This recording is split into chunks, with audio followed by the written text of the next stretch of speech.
Many Magic the Gathering players ask the question, is it worth it to buy a rookie deck? Rookie decks are made by the famous Card Kingdom with brand new players in mind, touted as ideal for casual, new, and returning players, and priced at only $5.99 each. Have rookie decks finally cracked the code of where and how to start playing Magic the Gathering? Or are they just glorified welcome decks, leaving new players with the same problems as every other product? Let's take a look.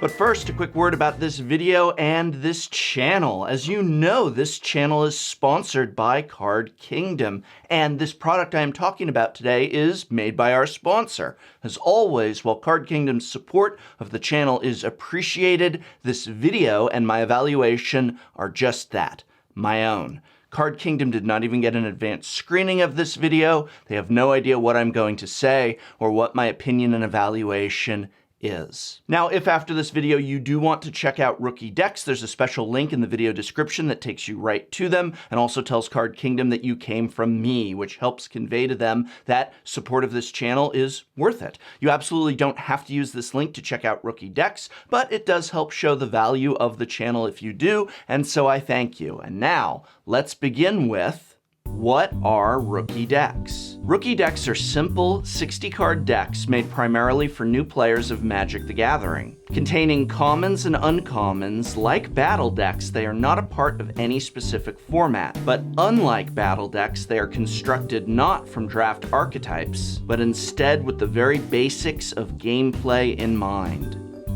These decks give players a chance to experience the game in a clear and entertaining way. Instead of highlighting mechanics from the new set, each deck is crafted around a single keyword with color-defining spells and creatures, giving new players a sense of each color's capabilities. Before I even delve into the cards themselves, these learner inserts are great. To be learning Magic and have this little reminder sheet next to you on a bright, clear, and best of all, easy to parse card is something really helpful to new players. Follow, remember, and learn turn order easily, and be able to review the key color mechanics not only of your deck, but of each color with these little study guides.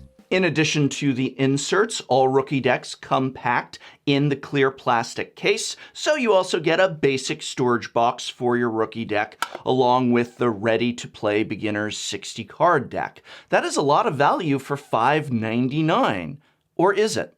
Financial worth. There's no cards of value here. None. Zero. These are filled with commons and uncommons of the most basic variety, more so even than the battle decks. Card Kingdom makes the lists available for everyone for free, so if you do not want to buy from them, you can still construct these decks on your own. If you were to do so, using the cheapest possible prices, how much would such a task cost? Interestingly, financial worth for each 60-card deck was exceptionally close to $5.99.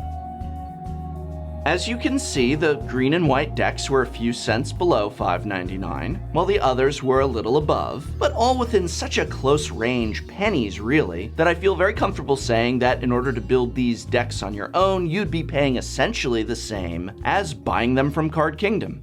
And of course, not factored in when you buy from Card Kingdom are the hard plastic case, the glossary and turn order inserts, which of course are nice. And I will be completely honest with you here. There's something relaxing about just pulling out a deck of Magic cards that have no true value whatsoever and getting a casual game without worry. I mean, I don't even bother sleeving these. There's no point. I can just whip them out and play with friends before dinner when hanging out.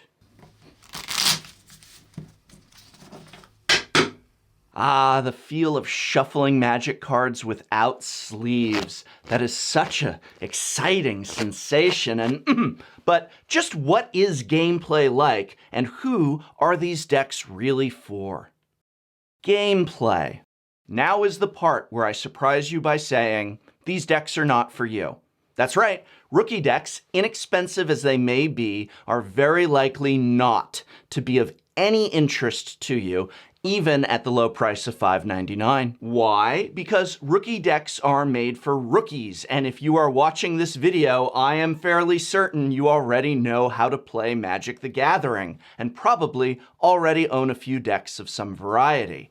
Rookie decks are for brand new players, and of course, returning players who don't fully remember the game. That's who these decks are for, a player who needs a card to remind them that untap comes before draw, and that there's a second main phase after combat. That player is probably not you, but for those brand new to the game for whom it is, these decks are one of the best learning tools I have seen. Gameplay is simple, easy to grasp, and fun.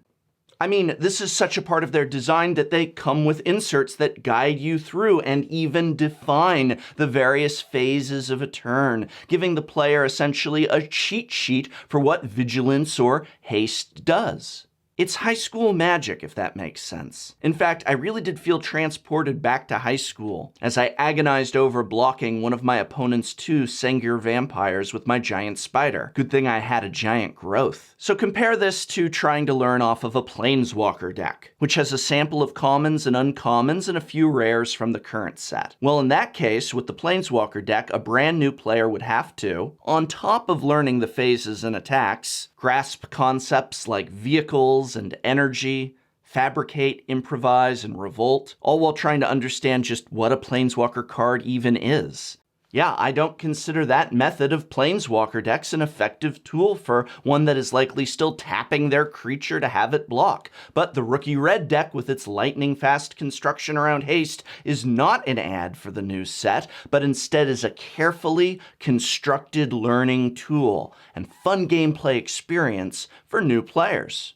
And at $5.99 compared to the Planeswalker deck's cost of $14.99 each, it's a lot better price point as well, especially considering you're going to want 2 for ideal gameplay. So $30 for 2 Planeswalker decks or $12 for 2 rookie decks.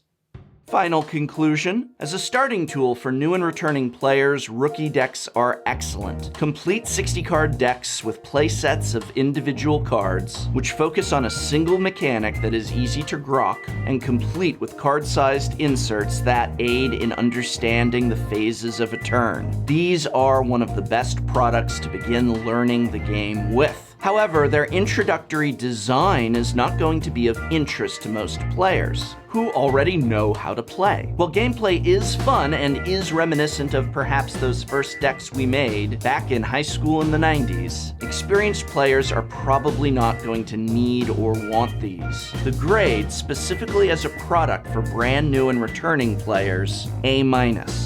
But remember, that's as a learning tool. Excellent for things like after-school programs, school clubs, organizations that focus on teaching the game to new players, or just for experienced players to keep a couple of as a means of teaching friends or getting casual games with those who played long ago. I hope very much this video is of some help to you. You can help me out by remembering to like, share, subscribe, or just by leaving a comment. And remember, if you are interested even in just reading the rookie deck lists, you can follow the affiliate link in the description below to check them out at Card Kingdom and determine if they are a tool that's right for you, or perhaps something to be recommended to a friend you want to learn Magic the Gathering. And this program was made possible thanks to a sponsorship from Card Kingdom, as well as the Patreon support of viewers such as you. So thank you.